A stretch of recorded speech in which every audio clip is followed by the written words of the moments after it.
pushed again and again, frantically, nothing happened. And so sounds optimistic. yeah. So then the guys went crazy. They kept us longer in the army to get better training and so forth, be ready for it. Ok. Acum suntem gata și o să începem și noi. Partea pesimistă a acestei serii. Ladies and gentlemen, tonight at Idei in Agora, ideas in the Agora, I have the pleasure and privilege of having an old friend, Professor Paul Michelson.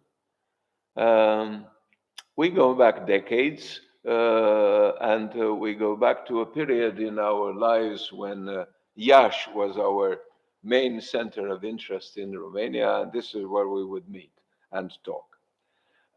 He is a distinguished professor of history emeritus at Huntington University in Huntington, Indiana, which is the north part of Indiana, actually, or north and east part of Indiana. Away from these urban areas. Away from everything and closer to a place which was very dear to me in the 90s, Ann Arbor, Michigan. Yeah. And he came to Romania as a Fulbright Fellow as early as 1971-73, when he discovered a kind of Romania that most people have forgotten. Then came back in 1982-83. This is when we first met. Then again in 1989-90. Really at the right time. Now, if you look for any conspiracy theory about the revolution in Romania, I remember Paul Michelson, remember this, his presence, dubious presence in 1989-1990. He has followed, first of all, in real time, the development of more than 50 years in Romania's history, up close through his very extensive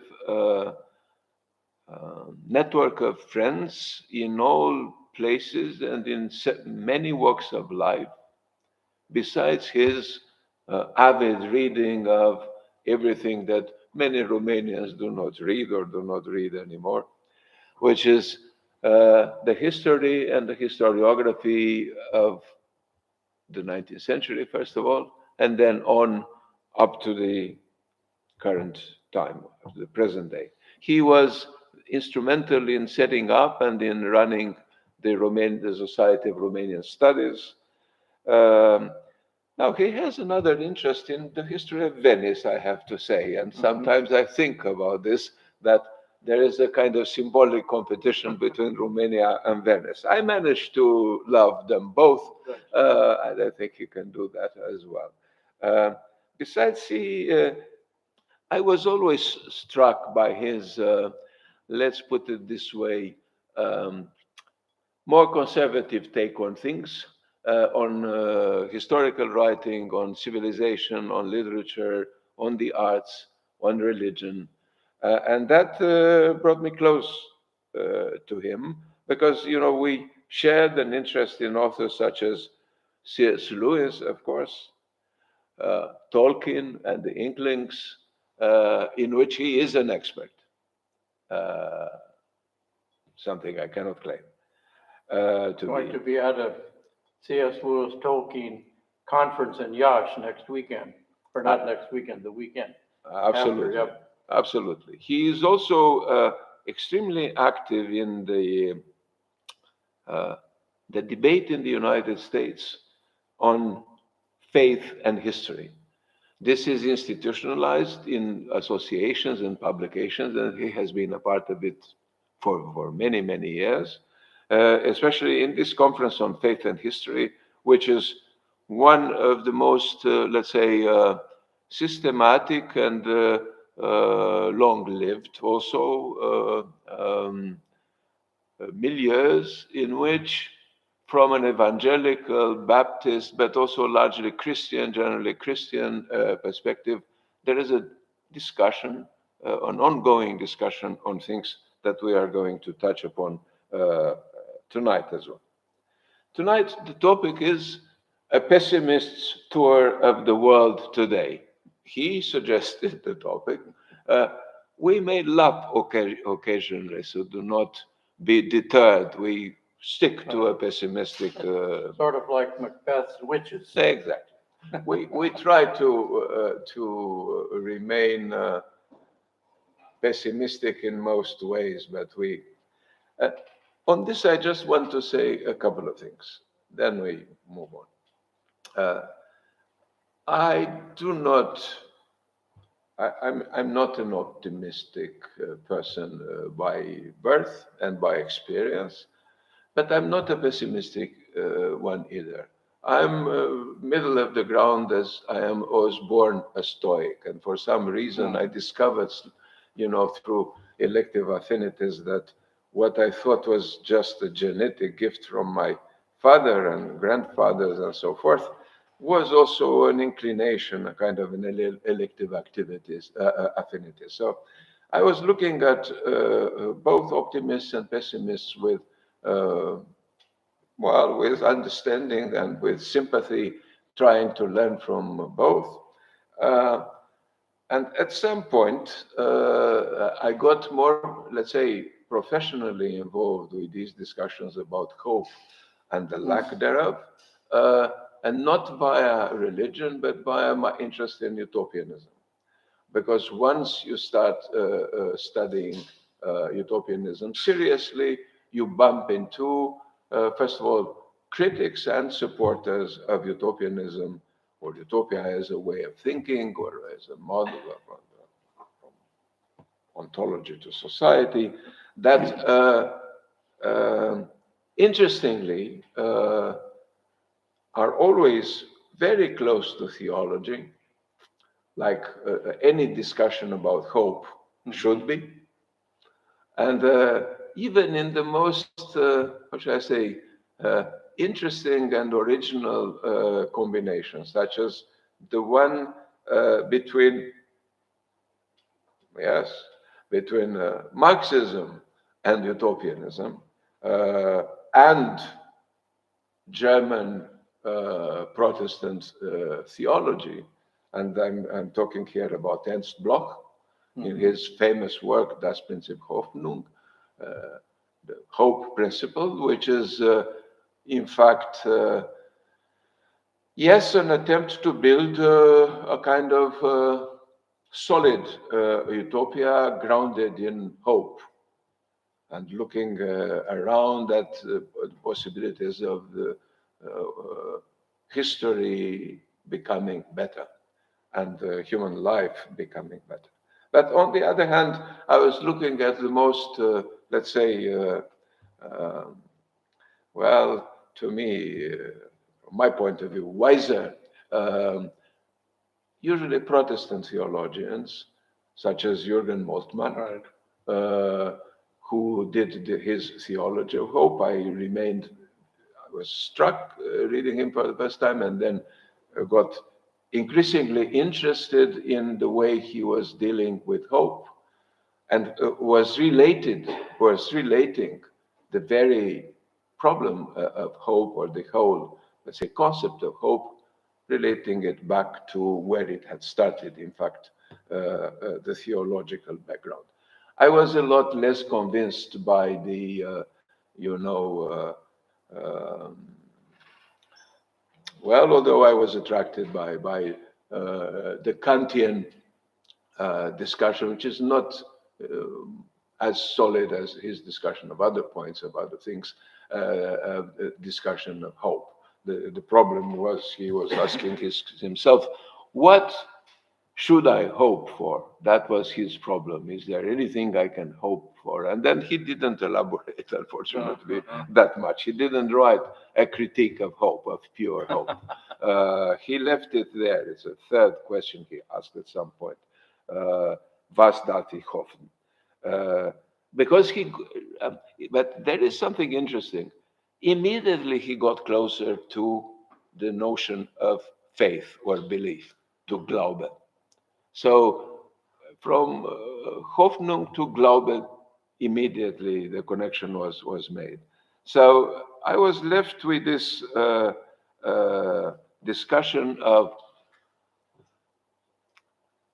the possibility of entertaining hope against all odds, uh, both from a secular point of view, if such a secular vision can be imagined, a purely secular vision can be imagined. I think it cannot, because it's always very reactive and depends rather dramatically on the theological vision of hope. So this is why I'm not going back to the idea of hope as the last item that remained in Pandora's box when everything, the worst things, the evils were liberated and started to roam the world, and only hope remained. I have not, I don't have much to do with that. I mean, I cannot do much about that, really. I'm not so.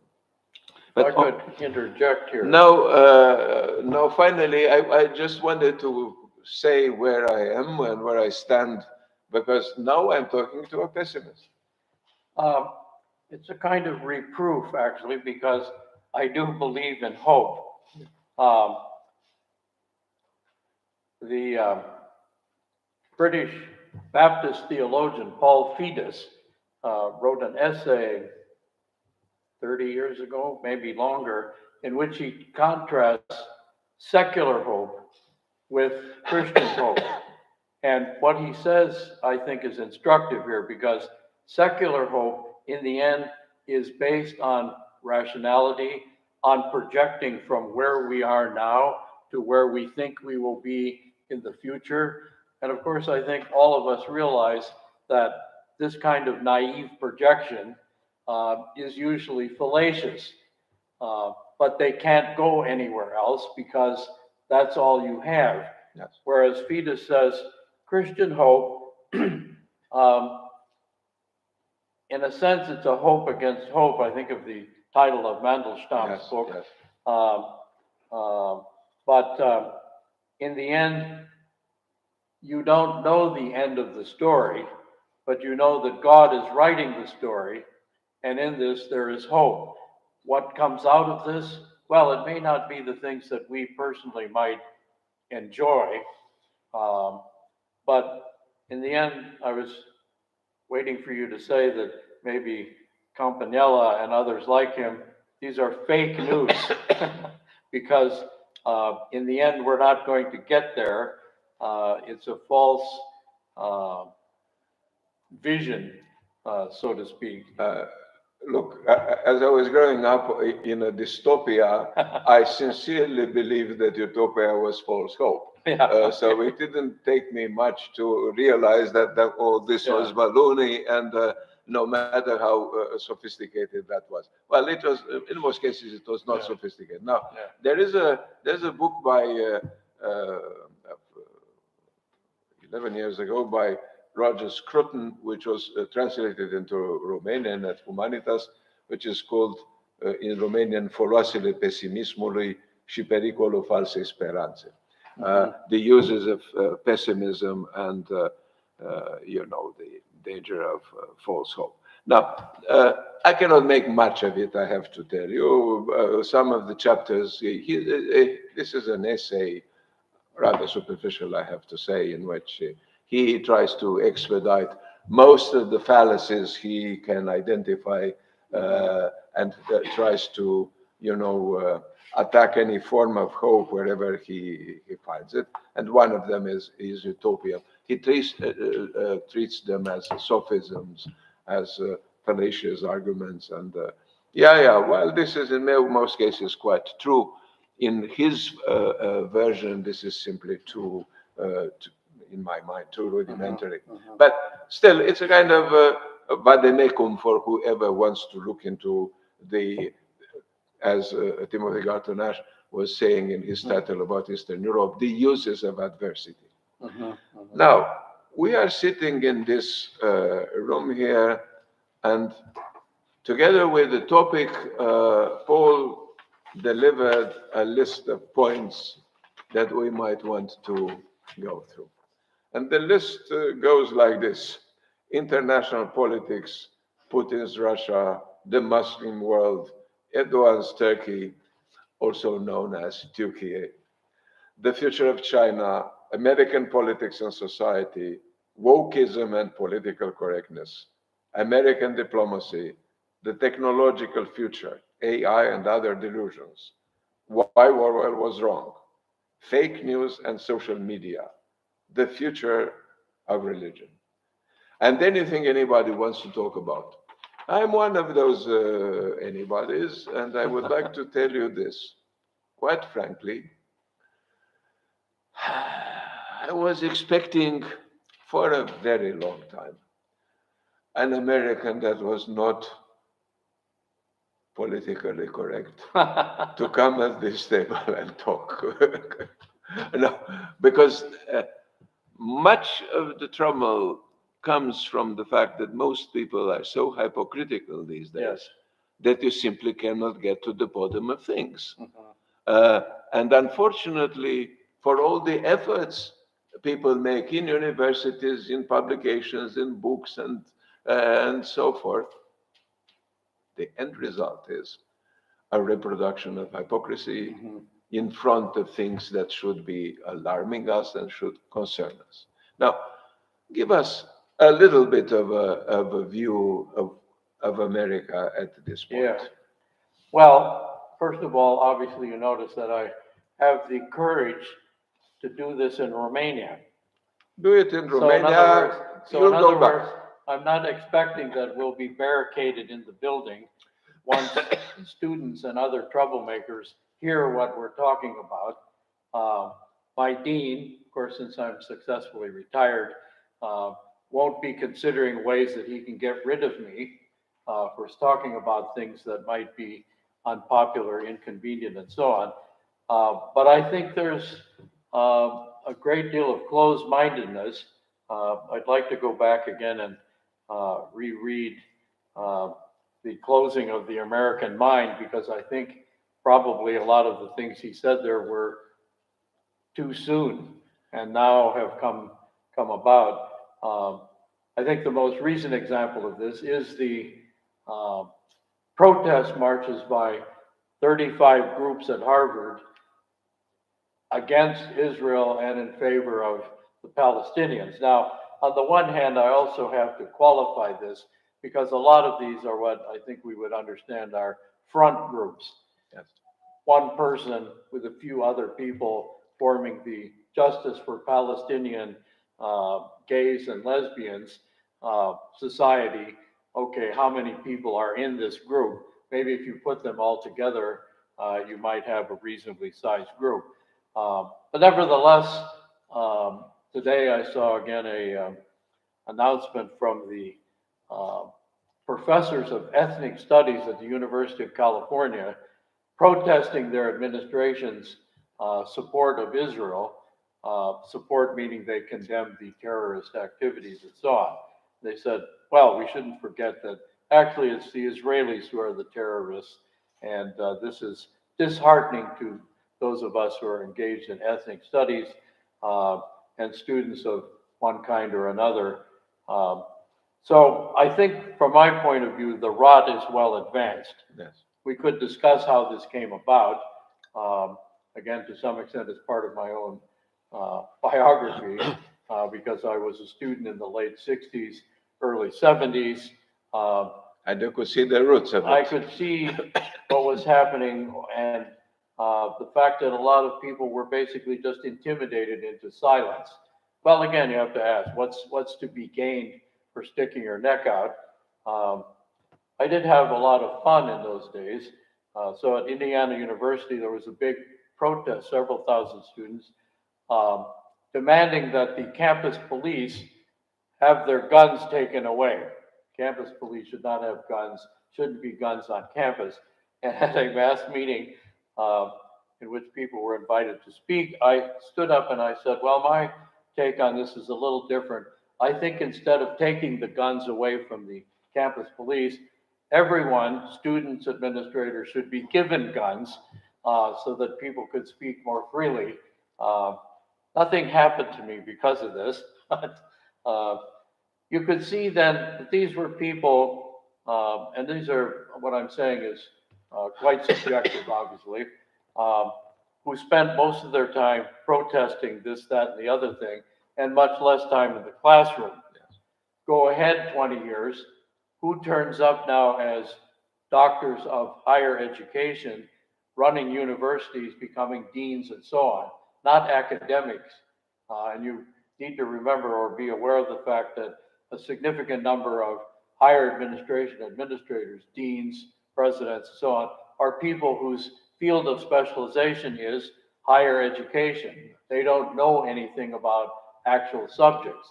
Um, and I realized that these were the people who I had hoped maybe had become quiet, but instead they were preparing to take over administrative posts. And the people who maybe should have had them or could have done better with them had what I think is also a healthy position, namely, who wants to be an administrator? Who wants to be a dean? I want to do my work. I want to teach. And so I think slowly they brought in others of their kind. I saw this through the perspective of Richard V. Burks, who was a well-known specialist in Eastern Europe, uh, taught at Wayne State. And when he began there, the department was some conservative people like himself, others middle of the roaders, traditional liberals, a few Marxists. Um, After about 20 years, the department was himself, and all the rest were Marxists. Why? Well, because when you have hiring interviews and so on, who sticks together? Um, and I think this process happened in a lot of cases, so that one really wonders if American higher education is salvageable, even when you get motion. You say, well, what about the scientists? Yeah. What about the mathematicians? Well, there are active movements to say, isn't mathematics in the end kind of an elitist, Yes. probably structurally racist discipline because it insists on precise, correct answers? And do we notice that very few mathematicians are members of minority groups? That's a sign that something's wrong. So when we begin to push, Just a little bit there. When we use the word minority in the United Mhm. States context, we do not mean minorities as in other places, but because not every small group qualifies as a minority. The Chinese are not considered a minority. That's right, partly And because they're sort of honorary whites. exactly, and partly because they are, exceptional, most of them hardworking and so forth, and so they are there. Mhm. They reach their positions based on merit, so they do not qualify. So when they talk about ethnic studies, this is yet another which has completely falsified the Right. study, for instance, of nationalism. Mhm. The study of nationalism is predicated upon the idea that small is beautiful, Mhm. that everything that is small is inherently also perfect, Mhm. at least innocent, Mhm. anyway, positive. And Yep. everything else which is big is bad by definition. Mhm. And, uh, and so even such words that normally should have some kind of Right. meaning were associated to them. Uh, get a translation or a transformation that indicates the ideology Right. that is behind them. Well, I mean, the concept of discrimination, Yeah. for example, I cannot be discriminated against because I'm a white person, a male. It's hard to know which is worse. Maybe they're equally Yeah. bad. Yeah. Male, she says. Man, Okay, it's my really wife bad. Yeah, straightened me out on this. yeah. Why? Because I'm part of an inherently exploitive group, and therefore, by definition, cannot be discriminated against, even if you said, well, so-and-so claimed discrimination, the same thing happened to me. Yeah, no, it doesn't, it's irrelevant. On the other hand, your mention of the Chinese gets me off the negative track because I think there are some possibilities. When I think of Hispanics who are not actually a unified group, what does a Nicaraguan have in common with somebody from Latin, say Argentina, maybe a language, maybe, well, they don't have the same culture. That's even. about it. Yeah. And on the other hand, I think there's still a large proportion of Hispanics who don't think quite much in racial terms. Yeah. They want to be part of the society. They do have something going for them in the sense that most of them are Catholics who are conservative socially. So when you begin to talk about LGBTQ question mark, exclamation point, added negative and positive signs and so on, they're not very enthusiastic about this. So it may be that there will be an influx of people like Hispanics, like Chinese, like Indians from India, who came to America for reasons other than the people who are propagandizing allegedly on their behalf. Yeah. But I don't want to creep too many positive notes into Yes, yes, this yeah, yeah. Well, commentary. yeah, because there is one incentive for all of these people to learn, just as the whites have learned, that there is something to gain in joining the right crowd, right from their point of view. I mean, I have seen this in Eastern Europe as well. I mean, the amount of conformism that has developed over the last 30 years or so, after the revolutions of 1989, 91, in Central and Eastern Europe is absolutely amazing, in the sense that if you look at simply at the list of research topics, let alone the list of grants, of projects that received funding, let alone texts that were published by mainstream publishing houses and mainstream scholarly journals, then you get the feeling that something is going in pretty much the same direction. And I was talking about this with friends from various countries and in various countries, but discreetly, usually off the record, about this very simple issue.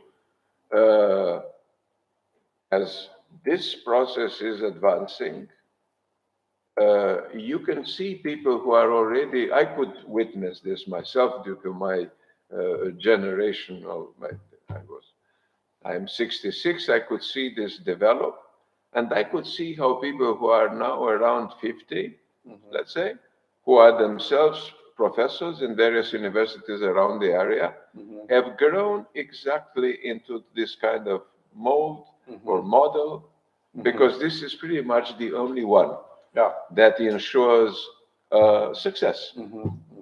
So then if you blame them, and then with colleagues that are not in this game, we're saying this, okay, we understand that this is going on for the first BA or, the BMA or something like this, the first article. But then 30 years later or 20 years on in the development of one's career, you discover that they only do that. And they now have a history of serving pretty much the same ideas, and they are the people who were selected. And exceptions, of course, exceptions exist. They exist also in the United States. Sure. My problem is the status of those exceptions. They are so exceptional, you see, that of course nobody emulates their model to begin with. They have the value of eccentricity. No. Yeah, well, several years ago, as a member of the Conference in Faith and History, we held our annual meeting with the American Historical Association. Um, and as the secretary of the organization, obviously I had to go to these meetings, but I found it, I don't know, shocking isn't quite the right word here, but maybe dismaying. As I looked at the rest of the program, I'm going, all right, I'm not interested in that. I mean, I think of myself as a person inherently interested in a lot of strange things. And I'm not interested in that. That's not interesting. There's nothing here. Am I really go to a conference in Chicago interested in a panel on gay architects in 19th century Chicago? Maybe if it was just architects in 19th century Chicago of a minority group, I might have thought, well, that might be possibly interesting. But these topics become so limited, there's no wider view. The same thing happens in instruction. I think at Indiana, where I was did my doctorate, I don't think you can take a class on the general history of Eastern Europe anymore. This is old-fashioned. However, you can take classes on gender problems in interwar Romania. But what's the context for this? No, but this is the problem. For instance, I am, I guess, quite open-minded that I'm interested in all the things that there are. Keenly interested in exceptions, of course. I don't judge. I'm looking at things because they are part of this world. I have to understand. Yeah, I mean, I don't object to courses on gender problems in interwar Romania. No. But this shouldn't when be the they whole are the thing. only ones. Yeah. Exactly, but that's the problem. That's one thing. That they become the exclusive offer, one thing. The exclusive career path. And then the saddest thing of them all, as happens with similar things also in politics, is that they do not contribute to the betterment of the condition of those precise groups they pretend to promote, help, champion. Yeah. They do not address the root causes of problems, for instance, in ethnic groups, minority groups, because they only look at the external factors and almost never at the internal ones. Now, the internal ones, of course, have to do with external a lot, but if you neglect them completely, then what? Well, there we are again looking at motives, which you have to be careful with. But Walter Williams, who billed himself as world's tallest black economist, a brilliant man, unfortunately passed away a couple of years ago, labeled these people race hustlers. In other words, these were people who saw this as a money-making gimmick by adopting or promoting this particular cause, and who benefits? They, of course, benefit, but the people that they're trying to help do not benefit. And you wonder how long this will last. I think there are some signs, for example, that blacks are becoming aware of the fact that in the end, the Democrat Party is only interested in them for their votes. Do they actually do anything to promote the interests of black people? Do they actually to keep promises that they've made? Well, of course, in American politics, promises are made not to be kept. This is, I guess, a global phenomenon. Each party has a platform, and you're going, does anybody 6 months after the election ever say, hey, here was your platform. Did any of these things actually happen? Did you try to do them? Of course, my favorite current example is President Biden, who campaigned partly on bringing us together. And he did this by severely polarizing us on all kinds of issues. But no one makes this as a criticism. In fact, if you made this as a criticism, even to his opponents, they were going, well, who takes that seriously anyway? You must be some sort of idiot to think that a platform of promises uh, has any substance at all. Uh, Tell me something. When did you feel that the center no longer was, held. yeah, I don't know. Um, it's a slow process, obviously. I suppose I would again say things began coming apart with the free speech movement in Berkeley, yeah, which turned out to be also a suppression of free speech yes, movement, um, and became a little bit more acquainted with the objectives of the so-called Students for a Democratic Society, who wanted participatory democracy, which I guess everybody gets a vote. Um, but you begin to wonder if those who oppose the leaders aren't silenced or kicked out. Um, yeah, I suppose that would be it. Um, I suppose in our culture, um, when we begin to talk about postmodernism and post-postmodernism and so on, that's when I think things begin to disintegrate, where the maybe the triumph of relativism on a relatively wide scale. Scruton had a very interesting statement, which I uh, found came across a few months ago. He said, "When somebody tells you that everything is relevant and that you can't believe what someone says, I think you should agree with them, yeah. including what you're Yeah, saying." But I absolutely. suppose, That's what Hayden White was telling me one day. I'm a relative relativist because he was, and here is I could witness over the last 30 some years this generation change. Mhm. And to me, the problem intervened when, or became more dramatic when, um, the students of the students Mhm. of those who were actually stirring the whole Forerunners. postmodernist, the forerunners of Right. postmodernism uh, came in power, as it were. You Mhm. know, became the established, Right. you know, because I remember very vividly um, extraordinary discussions with the likes of Hayden White, where there are others of similar orientations who could still read the great Right. canon of And Western thought that you needed to know something. absolutely, Yeah. and then who were like all, how shall I say, like all iconoclasts, they Mhm. knew the icons. Yeah.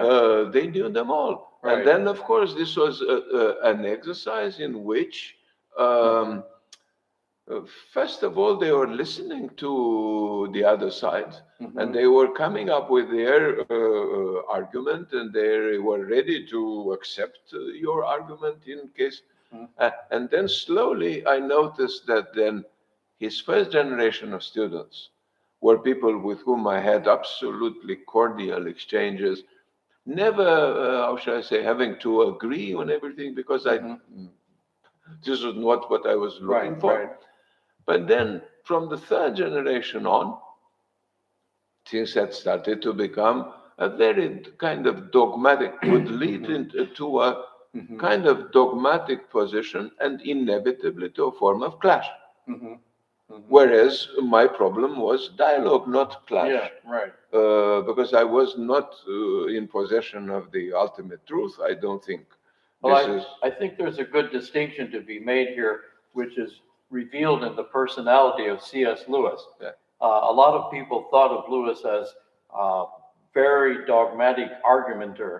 Uh, and he was aware of the fact that a lot of his argument was argument for victory. yes, But he also was aware that there's argument for understanding. And I think maybe Hayden White and the others were still open to argument for absolutely. understanding, Absolutely. whereas now we're in a situation in which, on all sides, Yeah. it's I want to win this argument and I will do whatever necessary, including maybe bending the truth a little bit Yes. to win the argument. Yes. So- This is why ultimately very rudimentary ideological positions come to the fore. Mhm. That would not, how shall I put it, would not survive rational scrutiny, Right. even benevolent, no matter, Mhm. no, however cordial and so forth, that simply a rational scrutiny would devastate them. Mhm. Now, in order to avoid this kind of, rather unpleasant Yeah. outcome, they immediately mobilize themselves and others under some very cheap slogan. Yeah, sure, sloganeering. And then, well, are you for or against the atomic bomb? Mhm. You see, or for Right. the dissolution of the universe? Well, Or climate change. or climate Okay, change. who can be opposed to Yes, yes, yes. being concerned about Yeah, the climate? yes, Uh, yeah, It's yes, become undiscussable. exactly. Now, you asked me where I thought it as a change occurred, Yes, and as I was thinking about this a little bit now, I think maybe in my profession, the historical yeah, profession, when I started out, I used to say to my students, one of the advantages of history is the ordinary person can understand what you're talking about. Whereas if you're in education, a non-existent discipline, by the way, in my view, it's all jargon. yes. And why do you have jargon? To conceal the fact that you don't actually have anything to talk about. And that was, let's say, the 1980s. Yeah. By the 2000s, jargon has made its way into our profession, and there are a lot of books today written Exclusively. that only other people knowledgeable about the jargon can even have some idea about what's being talked about. If they're a little bit of an outsider, then they also realize that nothing is being talked about. It's just disguising the absence of thought. And I think the other thing has to do with what sometimes is called the linguistic turn, which oversimplifying, I think, shifts history from such sort of unpleasant activities as scrounging around archives and consuming lots of dust and so on, as you look at a lot of material, most of which is useless for your purpose, to telling stories. And can a story be true or false? I think to some extent a story could be more convincing or less convincing. We're back to an argument. And I think that once history ceases to become an argument, a discipline in the sense that Lord Acton talked about critical examination of the evidence, making a better case for your opponent than he could himself, things like that, to we're just going to tell stories, and how engaging is this story? Is it true or not? Well, we don't really care. This is also part of the fact that most people who subscribed to the linguistic turn or cultural turn simply lacked the necessary sophistication and training to follow the bigger things. Yeah. So, since the most difficult arguments in guys such as, let's say, Foucault, were so difficult to handle, especially in the first Foucault, the one who should still be read, they would immediately refrain from whatever was exposing them as what they were, that is, superficial, rather ignorant, and then they simply, where could they withdraw? Into jargon. So it is, this is in the work of Foucault, to stick a little bit with him, is the fact is visible, and for me it was like a revelation in the United States, seeing students, my students at the University of Michigan, Ann Arbor, in the early 90s, coming up It's with... worse now, by the way. Oh, well, but no, coming up with very abstruse and actually unintelligible Yeah. English translations of Foucault's last small things, Hmm. looking for some deep meaning when there was nothing, where there was just a kind of play upon words, Hmm. a kind of jocular, gratuitous, Yeah. sometimes, how should I say, really sparkling and inspiring and so forth, but only if you knew the full Yeah. story. Otherwise, you could just, and then the translations were, and they were, I said, but are you reading this kind? There is no meaning, hidden Hmm. meaning in this. It's Yeah. just, in French, for instance, this particular phrase is just uh, everyday speech, is just Hmm. slang. Right. It's slang. He uses this in a way, and then, that's slang. Hmm. There is nothing philosophical about it. Well, And this was a huge cultural misunderstanding. I'm probably more skeptical than you are. I regard a lot of modern culture as just a kind of practical joke on the consumer, in which uh, the artist, so to speak, realizes that, well, this is actually a urinal, Yeah. but I'm calling it art, Oh, yeah, yeah. and Wow. everyone is going, oh, Oh, yes, no, no. how That's profound. on that Uh, we, yeah, no, no, And I think this begins to happen then in history and yeah, other yeah, yeah. disciplines in which Absolutely. uh, No, I, basically I wouldn't call them charlatans because yeah. in the end the joke is on us, Yes, yes, but yes, we should give the audience a chance to uh, at least raise some questions or uh, things that we've been talking about, what we want to talk about, but Then before that, I want to you to tell us something about how do you see the current events in Israel? That's something that yeah. you alluded to that, you mentioned that, but that is something pressing. That we are here, in at this particular point when we do a pessimist tour of the world. We look at two wars, one next door, the other one close enough, Hmm. and somehow in a kind of intricate connection with the other. Then what do you make of this? And Well, I would what do you point make out of that America's position? I would point out that this list was made before these events, so we should congratulate ourselves on Yes. being prescient. You? I need to preface my comments again with saying, as a historian, I'm much better at predicting what happened in the past than I am about the future. So don't take comments about the future as being other than sheer opinions, because, and especially in this case, isn't our, at least some of us, our approach to things based on a kind of rationality, right? Here's this, this followed this. We understand 19th century British foreign policy, etc. But can we say that a lot of the things that are happening today uh, fall under the category of rational behavior? I don't think so.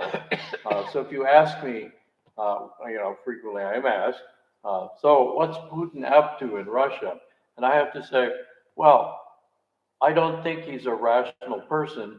That doesn't mean he isn't pursuing his own interests. Yes. If that's rationality, okay, everyone is rational. But can you put this together and conclude, well, here's what's likely to happen? In a sense, practically anything is likely to happen, from it blows over to uh, the pessimist delight, World War III. Uh, and as the old joke goes, said, can you tell me what weapons will be used in World War III? Okay. Said, yes, missiles and so on. I can also tell you about World War IV, rocks. But Einstein was said to have said yeah, that the Fourth World War is going to go to the club again. so on the other hand, people are rational in that they maybe, I don't know about Hamas. I almost get the idea that there are people here who think being dead is just as beneficial to me personally as being alive. But Erdogan, Putin, the Chinese leaders, I think at least have some interest in survival Yes. of their state. Yeah. And so in the end, this leaves some room for negotiation, discussion, and so on. But what can we say about Hamas? And what can we say about people who support Hamas? I mean, somebody pointed out that when the Israelis turned off the electricity and the water, didn't the United Nations and EU and the United States give them millions of dollars to build water systems and build power plants? What did they do with this? Well, we now know they built let's see, what's the A understructure? labyrinth of a second country. I guess that's infrastructure, isn't it? Yeah. So who's really to blame that they don't have water and electricity? Certainly not all the benevolent countries who sent them lots of money. So I don't know. I think it does get to a point where maybe you get to a point of no return. I think Israel, I wish they would have done things somewhat differently. Again, of course, as a historian, I can tell people what they should have done. What I would have done, I think, would have been to say, look, hand over the Hamas people and the hostages, or we'll blow you off the map. But you've got a certain amount of time to do this. This would seem reasonable, more or less, to other people. And then the benefit or the negative side falls the other way. Instead, this constant bombardment, I look at BBC on my phone occasionally, and if you look at the stories, it's Gaza woman mourns the death of her child. People left homeless as Israeli missiles demolished their houses. And sure, and then there's Israeli mother weeps for her daughter who she now discovers is dead.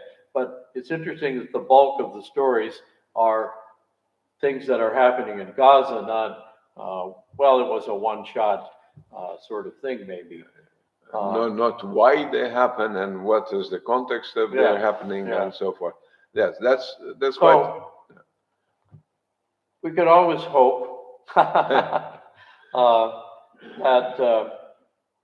better heads will prevail, and we have come to the brink many times since World War II, never, I think, actually crossing the point of no return. But I do think, the world wars themselves are examples of points of no return being crossed. Could this happen here? Sure. Will it happen? I don't know if I want to say I don't think so. I guess I'm still at the point of saying I hope not.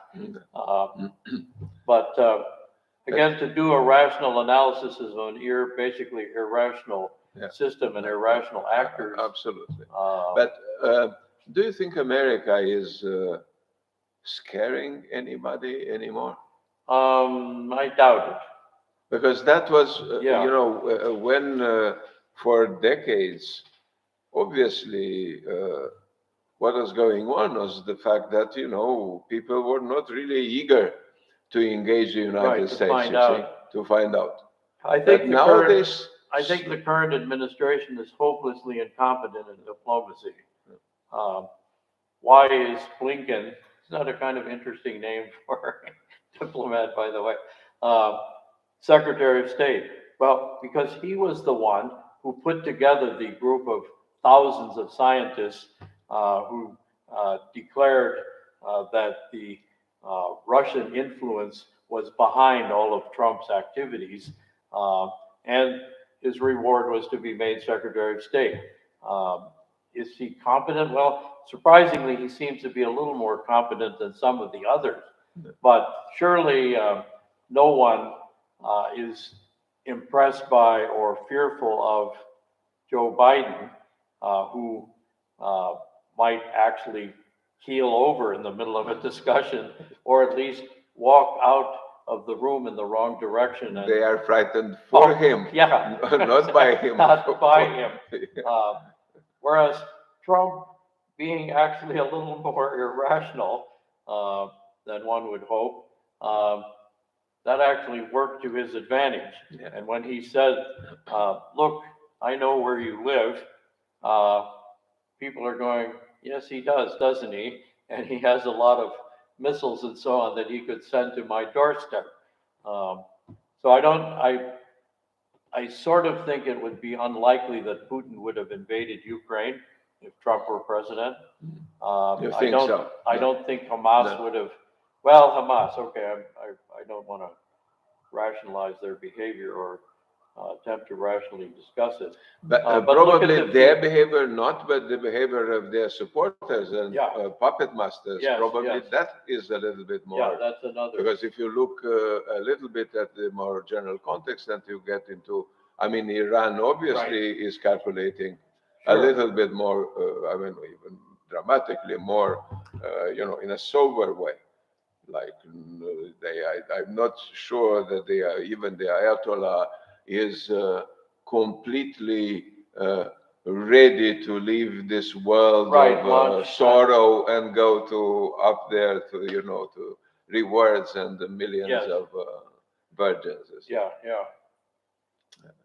I think they are still sticking to something that is part of this world and not Yeah. out of this world. But the Middle East has always been, at least since Second World War, a problem because you have irreconcilable Yes. objectives. Yeah. And if you can't find any grounds for reconciliation, then you're left in a kind of perpetual circumstance of conflict and war. Ukraine. You cannot, as you know, the famous things goes. I never made predictions, and I will never make. That's the nice paradox. But if you are looking at the war next door in Ukraine, what is your, let's say, informed guess? Not, we are just wild guessing. Nobody Yeah. knows. Well, I think we have to recognize that Americans, when they do something, want to do it quickly. Yeah. And I think our patience as a nation is very short. I think already there are some signs of this, and Yes. Ukraine is less than 2 years. Yes. I would have said, okay, if it's still a problem in 4 years, maybe we begin to have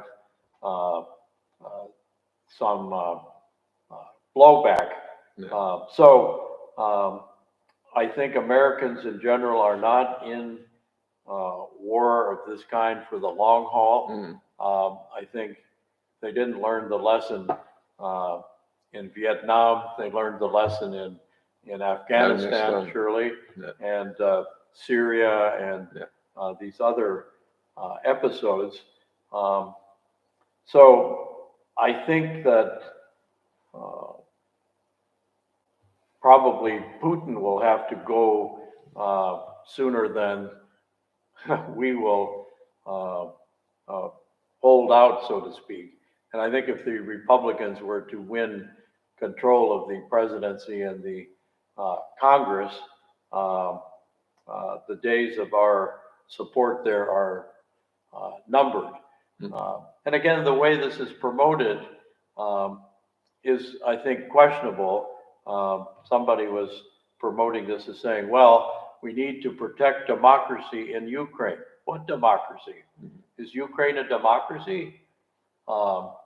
We need to protect Western values. What values are these exactly? And what I think we all recognized before the invasion was one of the most corrupt societies on the planet. So the things that Americans can be appealed to, now Taiwan would be a different question.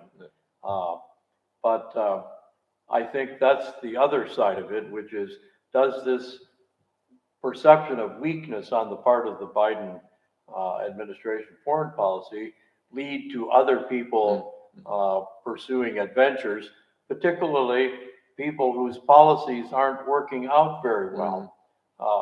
I think there's no question that the Chinese economy is in big trouble. Yes. And what Xi Jinping has done is to make it worse by killing the goose that laid the golden eggs, Absolutely. handcuffing these entrepreneurs who, I think against all expectations, not only made millions or billions on their own, they also lifted the entire technology section of China to a world level. And of course, that's the dangerous thing then when someone like the leaders of China or even Erdogan, who incidentally seems to be showing some signs of common sense, at least he's appointed now people to run the national bank who actually know economics and are prepared to do things to take the economy out of a tailspin. I have no idea why he's doing this. Well, it's a desperate move anyway, because, I had a friend, a professor of Russian studies, who back in the 80s said, we may come to the point where we need to support the Soviet Union, because if we don't, it'll fall apart and we'll have widespread warfare as a result. And so the only solution is to keep them going. So yeah, I think there's perceived weakness on the part of Americans. Do you see from America, in the debates in America, is there a sense that Europe, the European Union, is let's say, a quantity someone should reckon with? Is there something that? What is the perception? Because again, this is difficult, obviously. So what I'm saying is my own opinion. I think Americans in general are ignorant of the world and happy about it. Yes. And so they think of Europe as a nice place to visit, and maybe you could get good Take wine. Venice, for instance. Yeah, like Venice. Who could blame them? And you can get interesting cheese and wine from there. But what do they can't even protect themselves. We're spending millions, X% larger of our budget. We keep saying to them, well, couldn't you raise it to at least a small percentage? And I think actually Romania and a few others are the only cases that have actually done this. But it's about 2% in Romania means something else than in Germany. Yeah, well, that's true. But so I think Americans are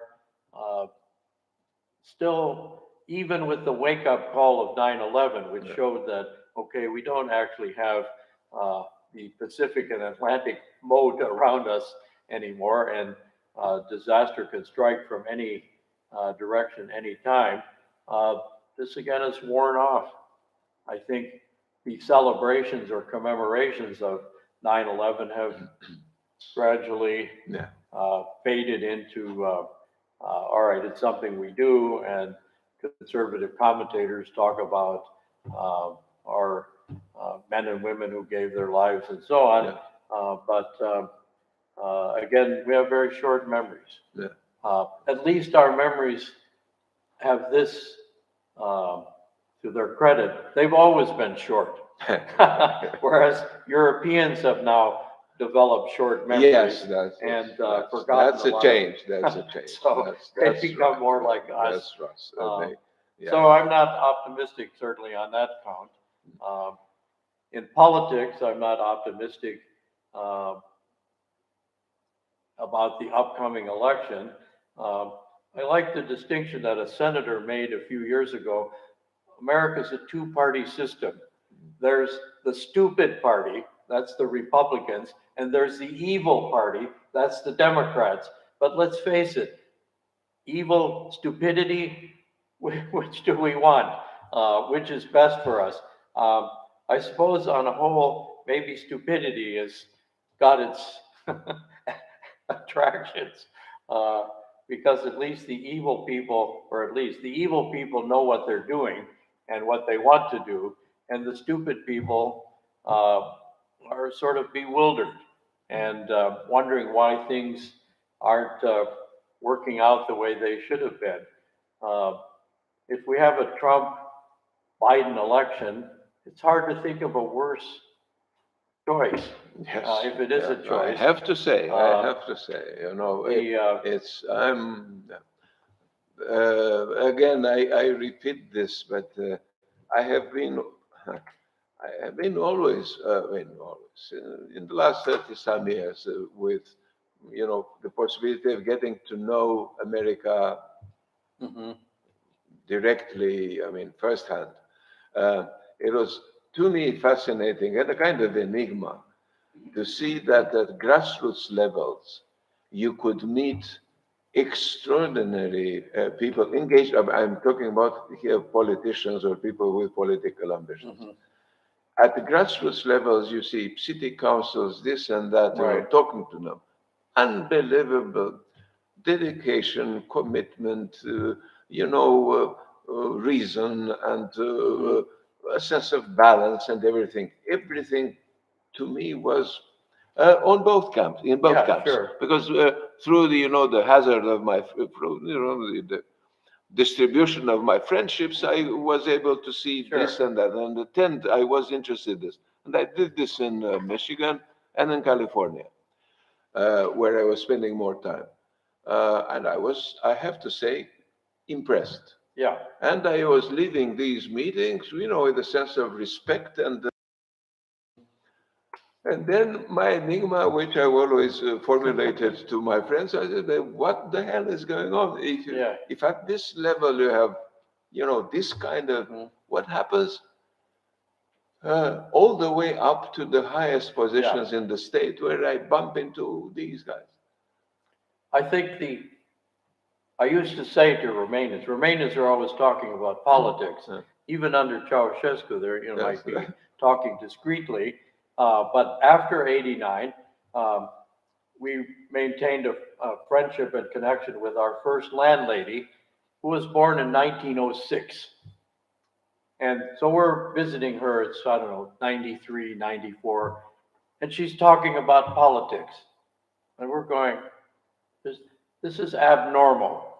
In the United States, you can go for months without talking about politics, which I think puts politics in its proper place. And we Exactly. talk about the political man, but the political man is, to my view, almost the least important of all the possible men. I guess we'd have to say Men and women, people now, right? persons. Economic people, Yeah.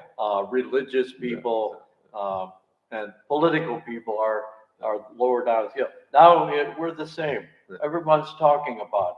Well, what do you think of Biden's policy? What about Trump? Is he a criminal or what? Uh, People actually leaving their neighborhood because most of the people Yeah, around yeah, them yeah. are of the other sort. This would never have happened 30 years ago. So we become polarized, Yes. politicized, and I think this is extremely unhealthy from the American Absolutely. system because in the end it meant, all right, we have this election, everyone's involved and so on. It's over, it's done. Yes. We don't think about it again for another Yeah.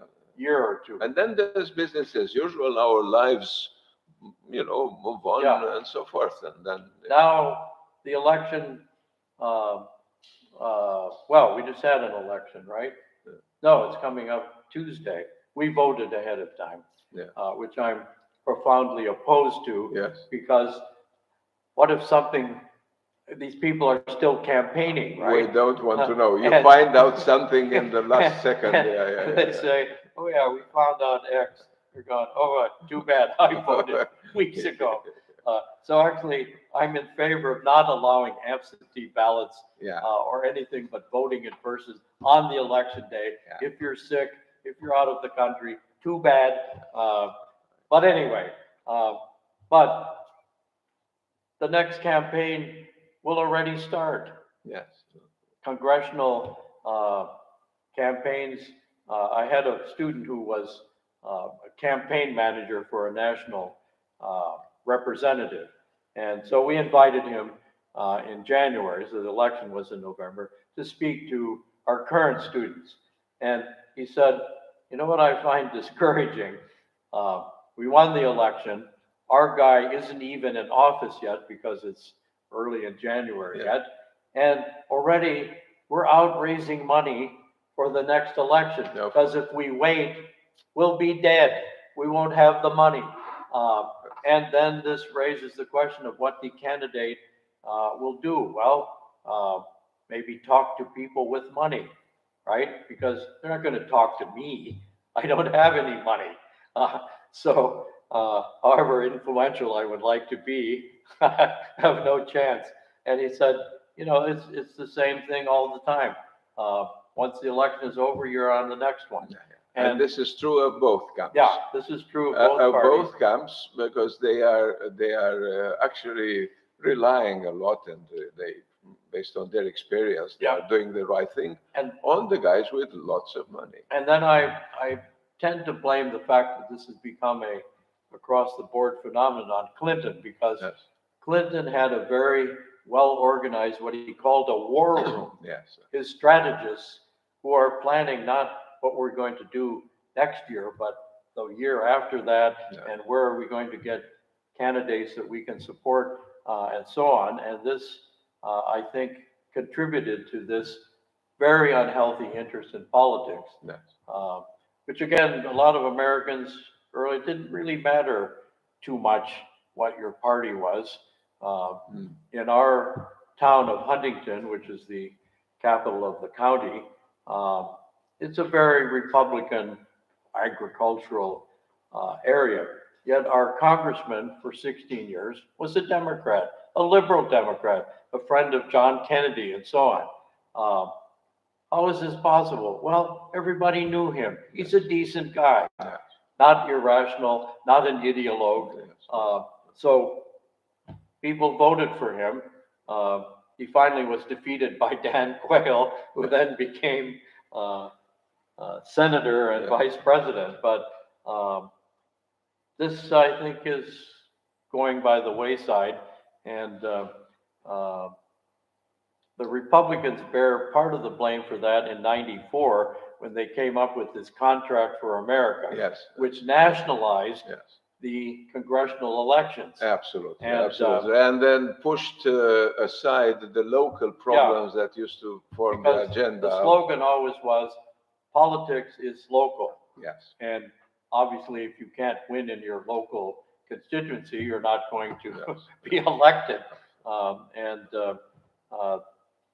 They can now show less concern for their constituents, which, you know, explains some of the, let's say, nuttier Congress people who are just, you know, you wonder what planet they came from. Well, yes, absolutely. And well, God knows that that some of them are extraordinarily flamboyant and memorable in the bad way. Yes, you can never forget them once you listen to them. So how about some questions or let's see if there are if there are comments and questions here, please. They're going, this is so unbelievable. Jean, I think you've raised your questions many times to this man here present. Yes. Speaking about the stupid and the Victor Rizes. there is a strong temptation to look at the radical political correctness, extreme versions of political correctness on the one hand, and to populist nationalist closure on the other hand, as staying as the two poles of an ideological axis, and constituting, so to say, a rejuvenation of ideological polarization that existed before 1945, the two poles of communism and fascism. Would you look at them in such a way, or you would much rather consider them as two voices of a multipolar ideological space. Yeah, I don't think there's multipolar. I think it's bipolar. And of course, without offending people who have bipolar diseases, a bipolar situation is bad. And it's the hypocrisy thing again. Yeah. Nixon is president. The Democrats are saying he's trying to create an imperial presidency. They've been writing books on this. They get their guy in. The Republicans are going, this man is trying to create an imperial presidency. We need to do something about it. You're going, wait, I thought. And the other thing is the predictability of these things. Two examples. One is, I think now I can read the headline. I get the New York Times stories online. And I can read the headline and I can tell you exactly what the rest of the story will be, not even knowing much about what they're going to talk about. That's bad. You want a few surprises. Yes, here, absolutely, right? absolutely. Because in principle, history is unpredictable. So that's one side of it, and then the other side of it is what we used to call flip-flopping. I don't know if there's a Romanian equivalent for this. It's somebody says, "Well, I'm in favor of cutting taxes," and then 3 months later saying, "Well, I want to raise taxes." Yes. See, and you're accused of flip-flopping, which was actually considered a very bad thing and a way for you to lose a lot of votes. Now the word phrase flip-flopping doesn't even occur anymore because it happens all the time. And you can predict this. The Democrats, here's an issue. The Democrats take a position, the Republicans will take the opposite position. Doesn't matter what the issue is. And including sometimes when they reverse field, the Republicans take a position that the Democrats once held, and the Democrats then take the opposite position. We don't care about the issue really. We look at what the other people are doing, and whatever they're doing, we're against it. That's a bad, but it's polarization. I wish it were multipolar, in which you could have, to quote Chairman Mao, let 1,000 flowers bloom. Of course, in his case, it was so he could cut their heads off. Yes. I think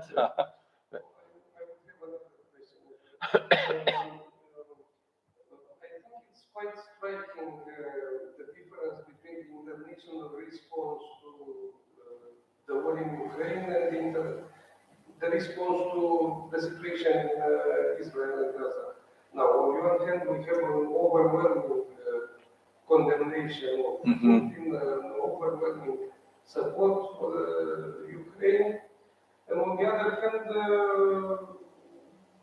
we have a very vacillating attitude, to say the least. Do you think the difference can be explained only by the fact that in the case of Ukraine, that the two camps are clear-cut, are clearly separated, the things are clear there, while in Israel, the separation between good and evil is not that clear, or there are other factors. Other factors that could explain the different responses, the different attitudes. Well, I think Ukraine certainly would come in for, here's Putin, here are the Russians, we don't like them. They're wanting to, oppress these people who want their national affirmation. So it's sort of clear-cut. But in the end, Americans, I think if you had asked an American 2 years ago where Ukraine was, they would be hard-pressed to come even close on the map. With the exceptions of those with family origins in the area. But there aren't that many Yeah. Ukrainian Americans. This is another thing I think Romanians had used to often ask me. Said, "Well, why is it that the United States supports or does things for Hungary or Poland, but not Romanians?" I said, "Well, how many Romanian Americans are there? Yeah. 100,000. How active are they? How Because many Polish Americans are there? A few million. In fact, a member of Johnson's cabinet was a Polish American. Um, there are more Hungarian Americans who are in the Congress or were. Yeah. I don't know anymore. yeah, mostly due to the mass immigration in after 1956. Right. This And was a massive wave that got to existing networks, pre-existing networks, and then and then But- this creates interest groups Yeah. that can further that. I don't know that there's really a Ukrainian American interest group. There are more Ukrainians in Canada, I'm Yes. pretty sure. Yeah, yeah. On the other hand, in Israel, you know, what, 23 Americans were killed. Well, who were they? I guess we don't actually know, but pretty likely they're dual citizenship American Israelis. And somebody said that there was something like maybe several 100,000 Israelis who have dual American citizenship. Yes, yes, yes. That's a large interest group Yeah. that now And whether this has developed over the last, let's say, 2 decades, especially more rapidly in the last decade, with increasing numbers of Israeli citizens asking for a second citizenship wherever they go, even in Romania, as part of the European Union. This has to do with the free circulation. Do not forget that Israel itself is not in the visa waiver program. They Sure. still have to get visas to go to the United States. They are promised that from January 1st, this will not be the case. So what I'm saying here is that if you combine that with the massive influx, we are in Israel, of Jews coming from the religious and ultra-religious Jews coming to settle in Right. Israel. especially Russian Jews. Yes, those two, and the New York Jews, they are, so how shall I put it? The interconnections are much, much stronger. The visibility of everything Jewish and Israeli is much higher. But then there is something else. There is the fact that the Western left has been pro-Palestinian for 2 generations. At least. And at least, I mean, ever since they have started. I mean, this from the PLO times, when they were already sympathizing with those who were blowing up the Munich Stadium and Yeah. so things like that, to just at the Olympics and things of this sort. So there is in these years of ideological confusion, when nobody can declare himself, herself a communist in the West very easily. They are all into ecology, green, this and that, and so forth. All of them are pro-Palestinian because this is what they have been trained to love from their early childhood. And that is why, combined with the tens of millions of Muslims in Western Europe, I repeat, tens of millions. I'm talking here huge numbers who are Well, German. I think France is particularly Oh yeah. in a crisis over this. You know, the problem was, whenever you walk in the streets of even a borough in Paris, in France, in all its areas, you see it. And this is something that has been developing very rapidly over the last. If I compare the Paris I first met in 33 years ago, with the Paris I see today, Yeah. So this is why there is extraordinary support. And do not forget that such conflicts are also useful for those who are deeply anti-Semitic and they don't Yeah. have a chance to express themselves because they would be labeled anti-Semites. And this is a great opportunity. In the name of human rights, of sympathy for the Palestinian. Anti-colonial. Exactly. So all this is, and how shall I put it?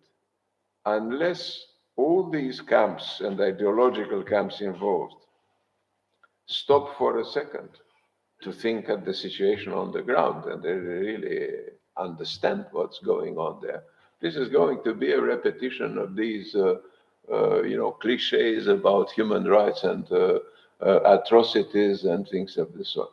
And I'm sorry that this is the case, and with the clear plight and even tragedy of the Palestinian, of the normal Palestinian, the ordinary Palestinian citizens, however ordinary they, or how many of them are left, that I don't know.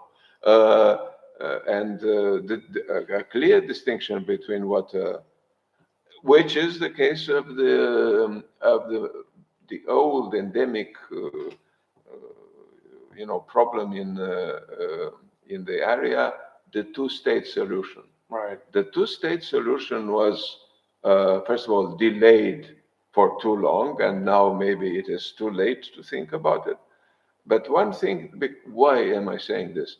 Yeah, there have been abuses in the West Bank with colonies and settlers of all sorts coming from all over the place, of course. But then there was something else going on, and that is the second state is to be an Islamic state. Mm-hmm. But that was not the deal.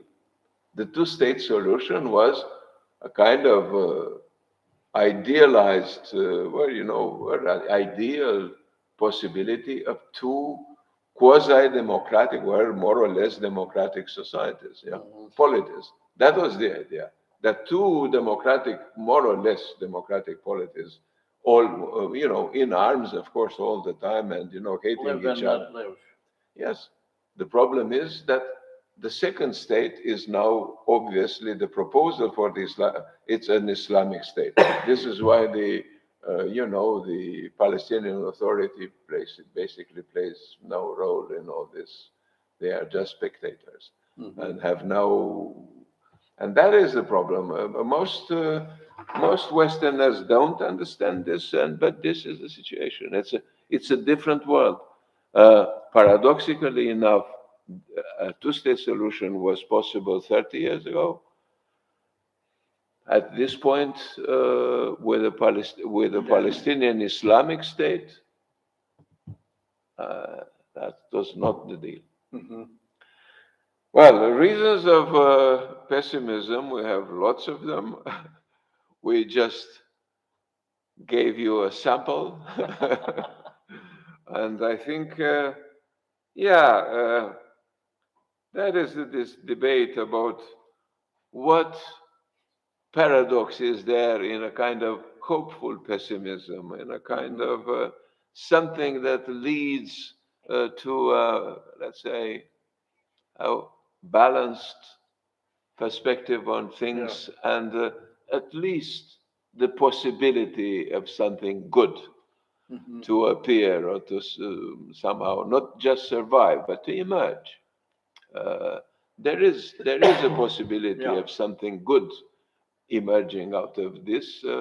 History is always Yes. full of surprises. Yeah, Bogdan. I have a question. We as a society throughout the world are living longer lives, significantly longer lives. This should perhaps make us wiser. Sorin had a point here of hope that things might improve. But I would like your opinion whether this makes us more pessimistic or prone to pessimism. Growing old, Well, yes. I would respond by saying that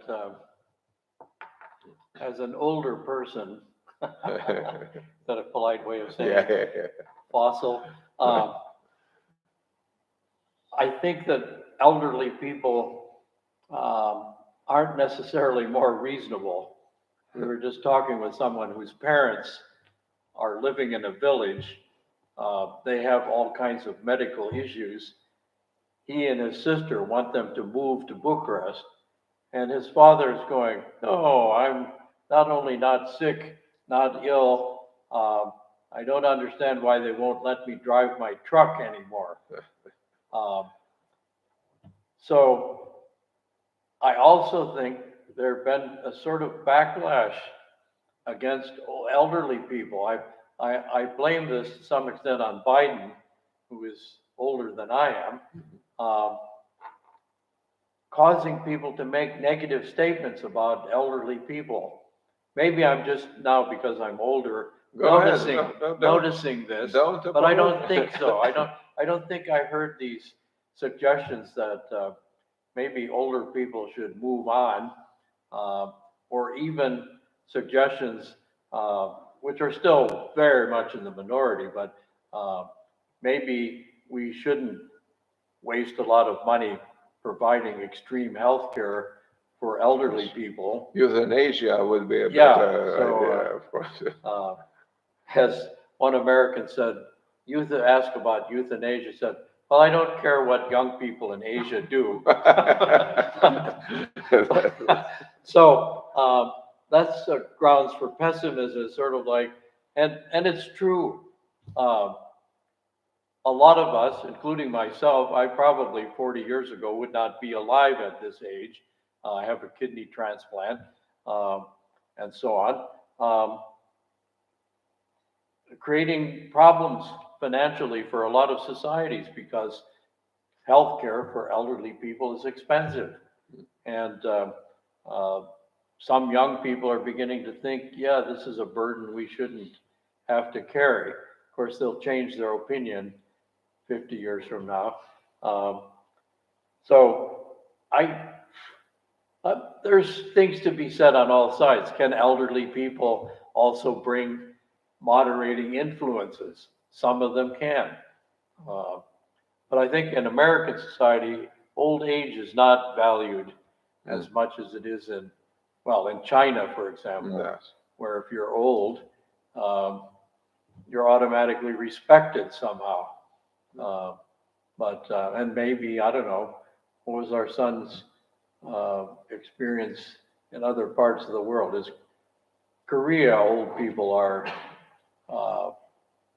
considered to be. Yeah. So if they could benefit from this, yes. But I don't know that, okay, the other side of it is Japan is becoming a society in which Yes. the majority are now what, over 60 or Yeah. something like that. On the other hand of this, it's been pointed out that the majority of Palestinians are under 20. Yes. So people under 20, are these people who think carefully about the future, or do they think I'm invulnerable? I can drive a car 150 miles an hour and nothing will come of it. They do foolish things. My wife and I can remember foolish things we did when we were 25 that we wouldn't do now. So that's, maybe that's a point in your favor to say if the society ages, Yes. but Grumpy old men and women, because those have to be counted too. This is a way of not experience and wisdom, but rather this kind of disheartened attitude on things, which is, but how should I put it? Just as I cannot exaggerate the wisdom of the elderly people, I wouldn't exaggerate the intelligence of the young ones. Society. well, that's another thing we're always saying. This young generation is the best informed ever. Yeah. Well, actually, no. Yeah. They have access to more information. That's a difference. But they're accessing less of it. They know more and more about less and less. So.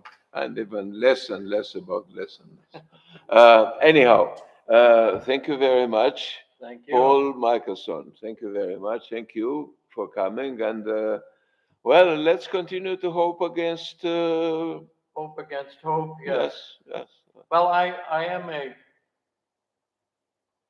short run pessimist, but a long run optimist. Yeah. So if we can make it through.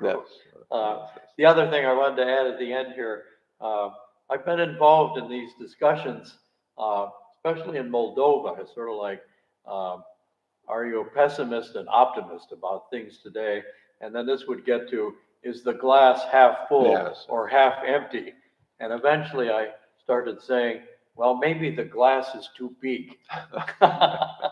And if we had it the right size, Yes, it wouldn't yes, be yes. too full or too Yes, empty, yes, yes. which I guess is a kind of hopeful thing. It is. Maybe we need to It is.